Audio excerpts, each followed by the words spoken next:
welcome to the channel. Today we're talking about another stock that actually had dipped 54% from this Thursday, it was at about $83 and is down to $46 or so. Now, the thing is, though, we're going to look at see if this stock actually is a golden opportunity for a retail investor, like people like you and I, who can invest and make some money off of it. So we're going to talk about what caused the dip, and we'll do some technical analysis on it and see whether this is the right time to get in. We let it free fall a little further and then get in. And at the end of the day, I think the stock is it's a good stock, and we're going to look at it now, right? So the reason the stock fell is because, first of all, Affirm, it's a company that actually has they're lending money to people when you purchase things online. It's like a credit card. Instead of giving you, interest on everything, they have different versions of how you can make the payments. You could make interest-free payments every 2 weeks, or you can make payments with interest. So, but it's a card that has a partnership with Amazon. They had a partnership with Amazon recently. So the stock actually took off after they had a partnership with Amazon. Anyway, so they came out with the earnings on Thursday before close of business day, and the earnings were not as great as they would have expected, because being with, partners with Amazon, people were hoping that, the fiscal year outlook is going to be really, really great. However, when the earning came in, it was only, I believe it was like 5% difference as to what they were outlooking from last year to this year. So anyway, it caused a lot of panic, and a massive sellout went on for this stock, right? So looking at this chart, okay, you could clearly see that, okay, the stock was at 83 some dollars, and then after Thursday, which was the 10th, it just took a dip, right? People get scared. They like, okay, the earnings are not. So what happens is the reason they sell it is because now there's a fear that this stock was overvalued, right? There were no earnings. They had a partnership with Amazon, and they anticipated like 1.3 billion in revenue. However, when the earnings came in, it was only a 5% difference as to what they were before they had a partnership with Amazon. So that caused a panic, and a lot of investors, et cetera, sold out the positions. Now, this is very important to know, because a lot of times these sellings are not necessarily from the institutional banking. It's usually from the retail investors as well. So we're going to take a look at that as well and see what happened. Now, here's the thing, right? So this is a chart from Thursday to Friday, okay? If you notice, it was at 3 and it went down. I did draw up a straight horizontal line just to see when it last time dipped to $48, and then it picked it up and it went down all the way down to $67. And I think the true value is around $67 for this stock. And this hike was after they had a partnership with Amazon. Okay.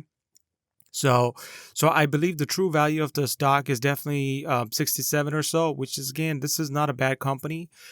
Looking at companies' market value, they have market cap of 13.18 billion. All right, that is basically outstanding shares in the market times the price.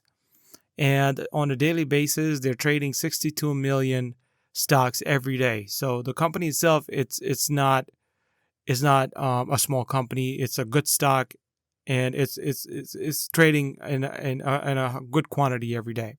So coming back to the chart here, let's look at some other indicators on this, right? Let's look at moving averages. Moving averages from the last 20 periods, we can see, we already know this, from last 20 candles, the stock is downward shift. So you can see that 50 period seems to bend down as well, because from the last 50 candles, you can see it's steadily going down. However, the 200 candles, which is last 200 candles, is slightly bending over. But what's going to happen on Monday is you're going to see how this behaves, right? So I'm going to also add the moving average conversion and diversion, which gives you an idea whether to buy the stock, what is your entry point, et cetera, right? So the brown line is your MACD. This is moving average, conversion, and diversion, right? So now here, when the brown line crosses the blue line, right, upward trend, which means that there's a pressure to buy. The stock is being bought, and there's a pressure to buy the stock, and the line is going to rise, and the price is going to rise, and the charts is going to go upward trends. Okay. So looking at this, you could tell that this stock actually coming near the signal line. And if you see that signal line, if it crosses the signal line, that's an indicator that, that's your entry point. And if it keeps going up, you keep in the position, right? If it goes down, you want to get out of the position at that point.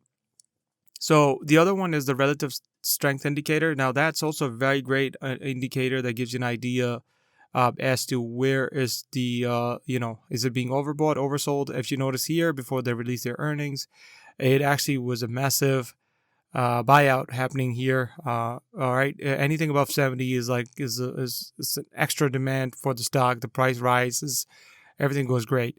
When there's a massive sellout going on, and you can see that it goes below 20. Anything below 30 on RSI, it means that people are selling the stock out, right? What you're going to see now is, if you want to invest in this stock, first you want to look out for the MACD and see if it crosses over. When the MACD started crossing over, right, your RSI is also going to start rising, right? We call it a strength if you're trying to get in, right? So the notion is always buy the dip and sell high, buy low, right? That's the idea, right? If you notice here, MACD crosses the signal line, and then you have a buy, pressures over 70, and kept going, and then it dropped, the pressure dropped, and now it's down, the MACD is down, the RSI is down. So that's indicator that, okay, we could get in there when we see that, okay, the MACD is going to cross over, and this has started going up as well.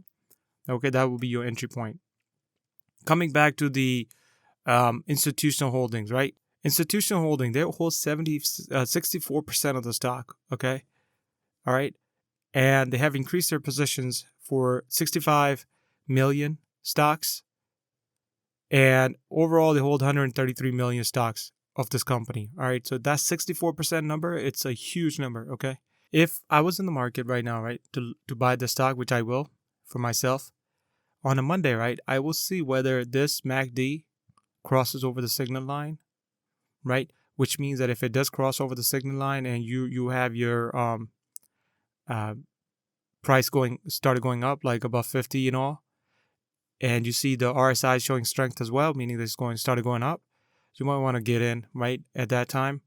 And I think, as we talked about, the true value, I believe the true value of the stock is about $67. I don't think it was ever $83 is overvalued. That's for sure, because of the partnership they had with Amazon. However, it's not a bad stock. It's a good market cap stock. A lot of volume has been traded every day.